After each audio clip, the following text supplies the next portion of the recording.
أهلا وسهلا بكم مشاهدينا الأعزاء على قناة الأزرق سبورت.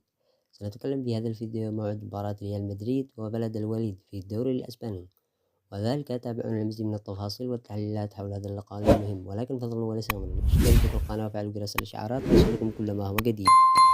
من المقرر أن تقام مباراة ريال مدريد وبلد الوليد في الدوري الأسباني يوم الأحد الموافق 25 من شهر أغسطس 2024، وفي الساعة 6 مساء بتوقيت القاهرة ومكة المكرمة. ويحتضن ملعب سانتياغو برنابيو معقل المرنينجين مباراة ريال ضد بلد الوليد ضمن منافسات الجولة الثانية من مباريات الدوري الأسباني. القنوات الناقلة لمباراة ريال مدريد وبلد الوليد: يمكنكم مشاهدة مباراة ريال مدريد وبلد الوليد بث مباشر عبر شاشات قنوات بي إن سبورت القطرية والمشفرة، وبالأخص قناة بي إن سبورت اتش دي 3.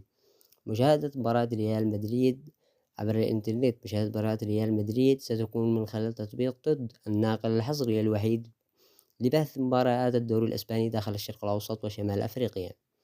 معلق مباراة ريال مدريد وبلد الوليد: أسندت شبكات قناة بي إن سبورت مهمة التعليق على مباراة ريال مدريد وبلد الوليد المذيع الجزائري الشهير حفيظ الدراجي. والسلام عليكم ورحمة الله وبركاته، وشاركونا توقعاتكم للمباراة في قناة التعليقات.